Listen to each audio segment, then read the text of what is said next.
Hello everyone, welcome to the official YouTube channel of Royal Defence Academy, the best platform for your Sainik School, Military School and RAMC entrance exam preparation.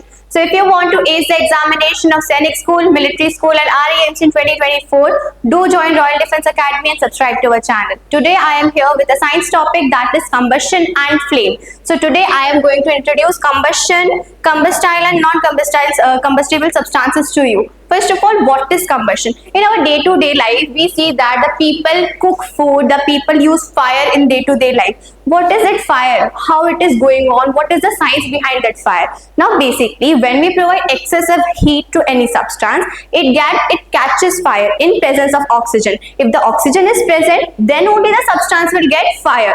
Otherwise, if there is absence of oxygen, the substance will not burn. Now, you see that your mother cooks food daily with the help of LPG cylinder, LPG gas that she uses. She uses a lighter to light up it, which has a small flame of electricity. It is a small electrical flame. When the lighter is used, the gas starts burning, and after that we see that there is a regular passage of gas. That LPG gas is catching fire again and again with a continuous supply. What is the science behind that going on? We are having oxygen and a combustible substance. Combustible is basically that substance that catches fire. Now when a combustible substance, a proper amount of heat and oxygen come in contact with each other, they catches fire, they make fire, which produces excessive heat. Now first of all, what is the process of combustion?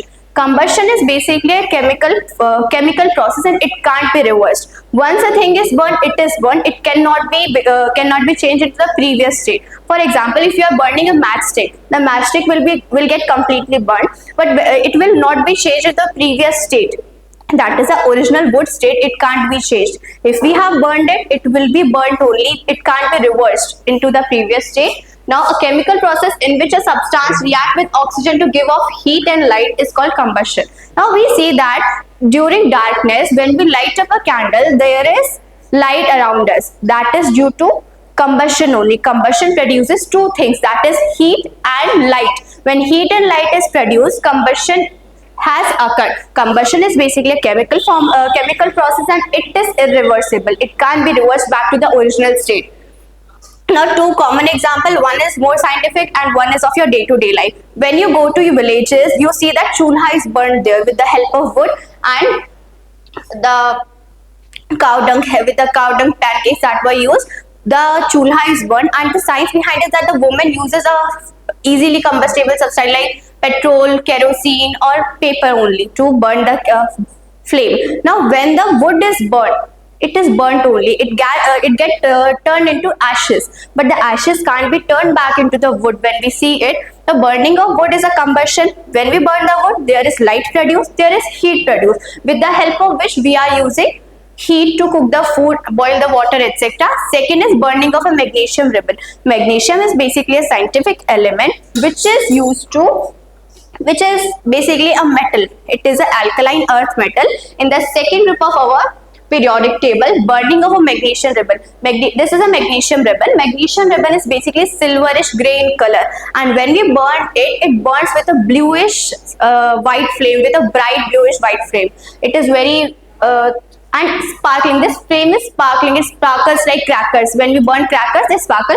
Just like it, this flame also sparkles. It is a silver ribbon of metal. It is combustible only. Next is combustible and non-combustible substances. There are two types of substances in the nature existing. One that get burned, another that doesn't get burned. Combustible substances are substances which burn in air or oxygen are called as combustible substances.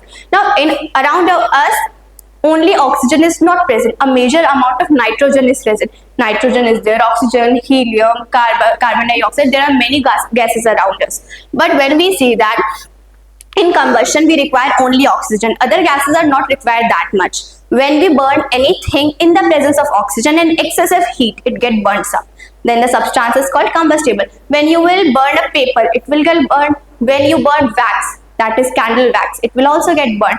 Anything that is able to catch fire, that catches fire, that get burned is called combustible. Example is petrol, kerosene. When you light up the petrol, kerosene or diesel, any petroleum oil, with the help of even a small matchstick, it will catch fire. Instantly it will catch fire. It is highly combustible.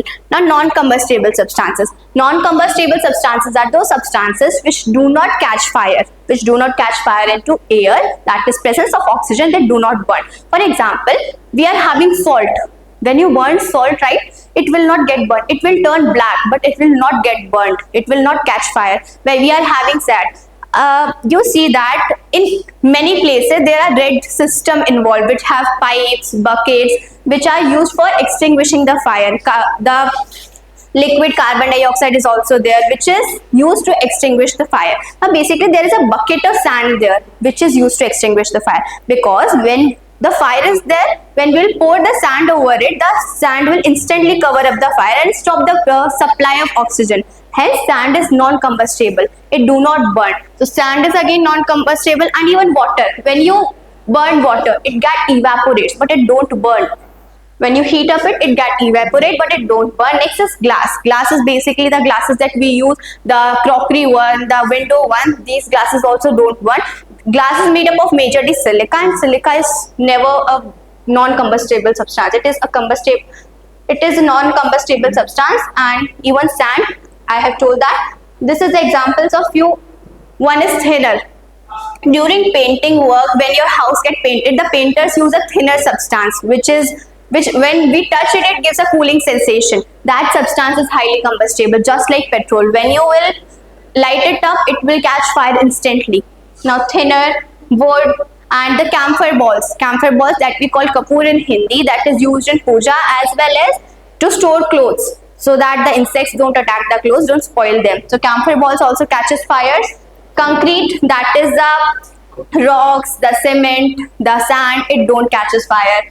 Glass and steel is a metal, and metal not at all catches fire. Magnesium is exception. Now next is necessary condition for combustion. Now combustion, each and every substance don't burn. In every environment substances don't burn. So there are basically some conditions to burn the substance, to make the combustion process happen. First of all, presence of combustible substance. If we are having a combustible substance, then only it will burn. If we are having a non-combustible substance, it will definitely not burn, because the definition is that the substance is not burning in oxygen. But when we are having a combustible substance, we will take it and we will give the necessary requirements, then only it will burn. So first condition is presence of a combustible substance. Next is presence of supporter of combustion. Oxygen is also called a supporter of combustion. The supporter of combustion, that is, we require oxygen around us. Agar oxygen is present, then only the combustion process will happen. So if we are having oxygen, that is a proper supply of air. And you will see that the astronauts that go in air, the astronauts that go in space, moon, Mercury, in different planets, they are not able to cook food.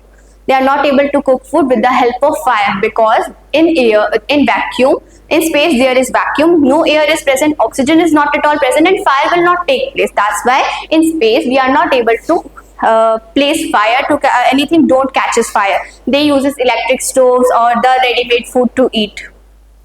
Next is heating the combustible substances to its ignition temperature or attainment of ignition temperature. Now in brief, ignition temperature is a required temperature to catch fire. Now when we will heat a substance to a proper limit, then only it will burn. For example, when you burn a matchstick, when you try to burn a matchstick with the help of sulfur that is on the surface of it, on first chance it will not burn, second, third, fourth, you will try many times, and at last it will burn, because at first the temperature is okay but not much to burn it.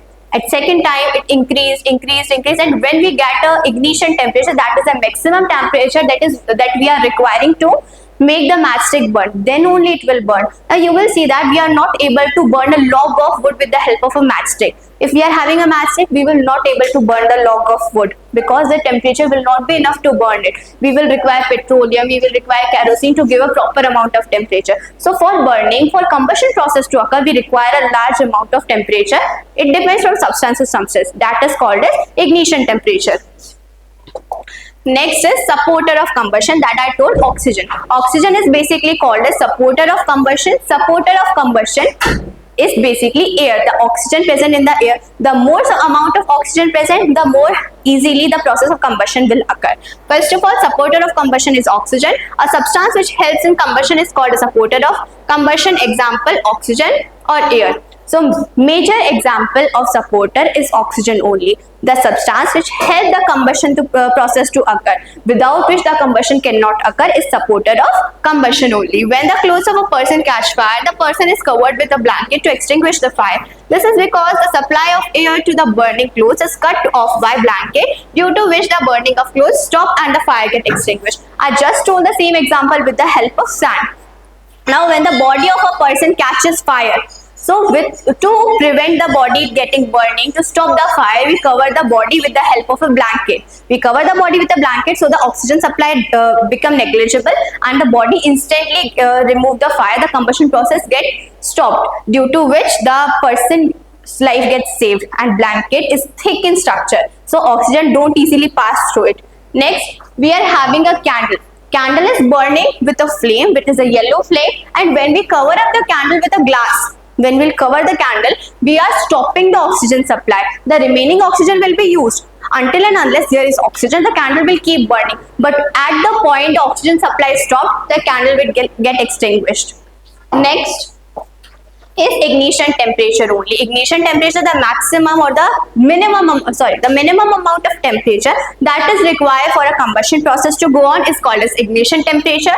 The lowest temperature at which a substance catches fire and start burning is called an ignition temperature. The lowest temperature, that is the minimum temperature. It can be as less as 30 degrees, it can be as high as 300 degrees Celsius. So the minimum temperature that we are requiring for a substance to catch fire to go under the process of combustion is called as ignition temperature. It varies from substance to substance. It will be different from petrol, it will be different for kerosene, it will be different for wood, paper and all.